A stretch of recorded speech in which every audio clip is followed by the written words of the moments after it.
This is Shrutika Kurunga from SEENTC. I'm here to give a presentation for Data Analytical Lab SPPU Oral Examination for academic year 2021.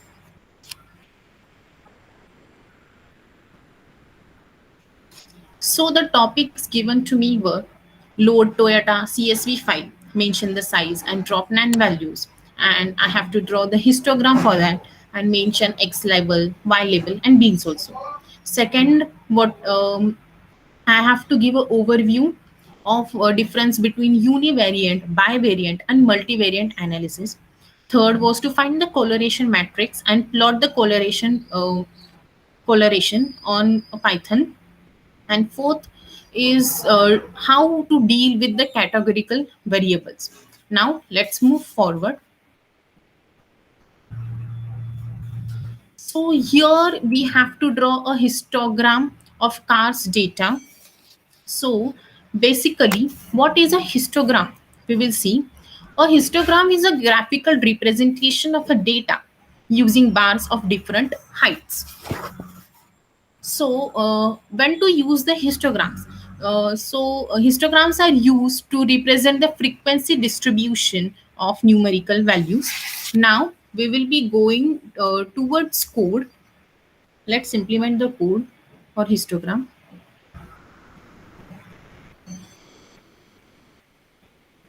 So here I have a code for histogram. Here, here what we will do is there will be a input values and we will take the range of that input values. Then we will divide the range of the values into different intervals. Next, we will count how many values fall into each interval and repeat the data using bars. So here you can see as pandas is used. So Panda is a software library written for the Python programming. Then Matplotlib is used. So it is a library for creating static animated and interactive visualization. So NumPy is also written over here as NumPy is a library working with arrays. So here you can see the plot hist is written as hist for histogram. As we have to put the what we have to get the output. So here cars data is written as color is purple. We want this histograms to be in purple color and edges of the histograms we want as yellow color. So it is written over here. So here is the output for that histogram.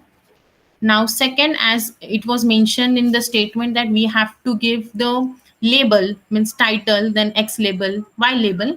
So here X title is given as histogram of kilometers here.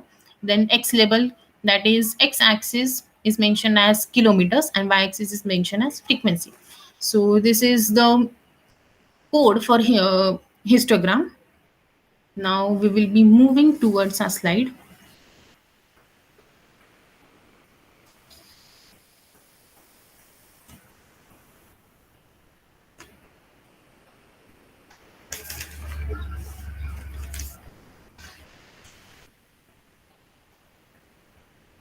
Here is the second statement is difference between univariant, bivariant, and multivariant analysis.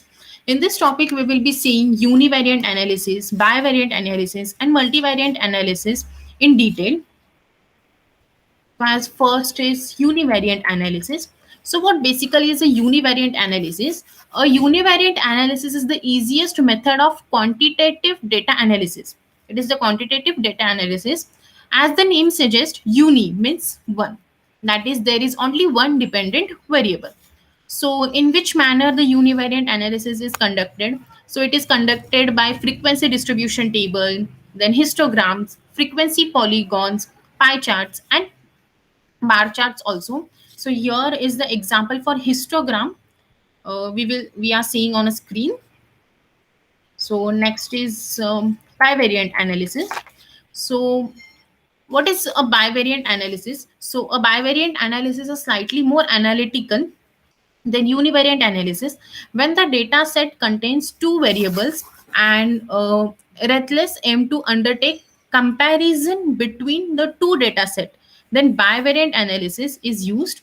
So here we will be seeing how to conduct, means in which manner the bivariant analysis is conducted. So the bivariant analysis is conducted in correlation coefficient and regression analysis. So the image you are seeing is an example of bivariant analysis. Now we will be seeing multivariant analysis. So a multivariant analysis is more a complex form of statistical analysis technique and used when there are more than two variables in the data set. When more than two variables are there, then it is known as a multivariate analysis. So it is conducted in factor analysis manner, cluster analysis, variance analysis, and discriminant analysis also. So here is an example for an image or example for multivariate analysis. Now let's move forward. So our third question is find the correlation matrix. We have to find the correlation matrix, then plot the correlation plots. We have to plot using a data set and visualize, giving an overview of relationships among data on iris data. First, we will be seeing what is a correlation matrix. The correlation matrix is simply a table which displays the correlation coefficient of different variables. It is a simple table which displays a correlation coefficient of different variables. Now let's move forward to see the code for this. So we will be seeing code. So here is the IRIS data set with simple visualization and correlation matrix. So here you can see the pandas are included. So as we have already discussed that pandas are a software library. Then a data frame is also included. What is the basic data frame? Data frame is two-dimensional data structure. sklearn is also library is included. The sklearn is the scikit-learn is machine learning library for Python. And then seaborn is used. So we will be saying the matplotlib is also used. So matplotlib is for creating the statics, means the statics are graphs for basically matplotlib is used. So here we will be seeing our data frame looks like. So this is the data frame. Then how classes are separated, we will be seeing in this data. So here a phased grid is used. So phased grid is used for helps in visualizing distribution of one variable as well as the relation between the multiple variables. So for that phased grid is used. Here is the output. So as import correlation matrix to see parameters which based correlation each other, then according to the correlation matrix result, pet, uh, petal length and petal width have positive correlation, which is proved by the plot. Here also a data frame is used. So data frame is a two-dimensional data structure. Then this is the graph. So now in order to run the naive Bayes classifiers, we have to replace the species values. So here the species values are replaced. Then this arrays comes. This is the selection import train test split.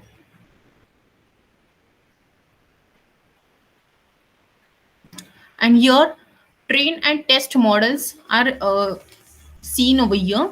Here you can see a Gaussian NB is written. So a Gaussian, it's specifically used when the features have continuous values. When continuous values are there, a Gaussian NB is used. So this was the basically a code for a correlation matrix. Now we will move towards our next topic.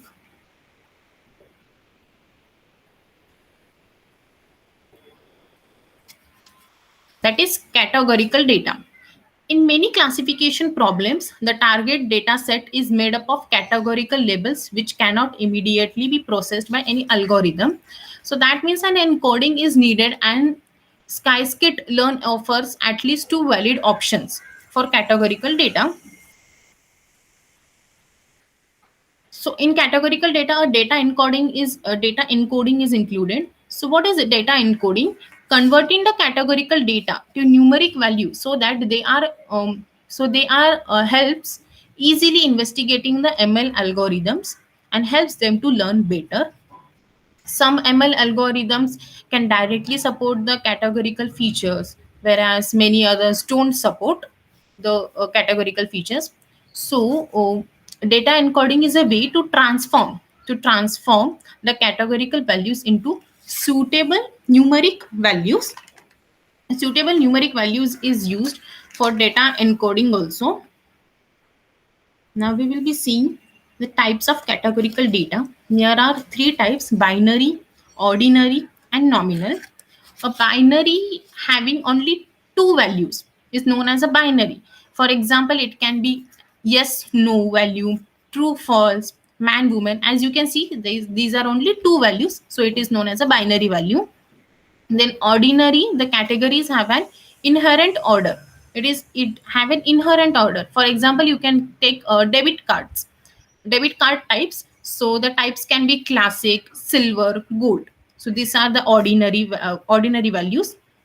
The nominal is the categories don't have an inherent order. It doesn't have any inherent order. As the ordinary have inherent orders, the nominal doesn't have any inherent order. The examples can be city or name. City names means basically a Pune city, like that it can have. Now we will be saying most commonly used techniques in data encoding. The most commonly used are label encoding and one-hot encoding. So what is a label encoding? In label encoding, each label is converted to a numeric integer value. It is suitable when the categorical data is ordinal in nature so that it retains the order. So here you can see, as each label is converted into a numeric integer. So as tall is given the value as 0, medium 1, short 2. So this is a small example for label encoding. So now one hot encoding. In one hot encoding, for each label, a new dummy variable is defined. New dummy variable is defined. So here each value is mapped to a binary vector having either 0 or 1, where 0 is indicates the absence and 1 indicates the presence of the category. It also says that 1 is hot, 1 is considered as hot, and 2 is cold. So the name suggests as one hot coding. So this is an example for one hot coding. So hope you all enjoyed and learned a lot from this PPT. Thank you so much.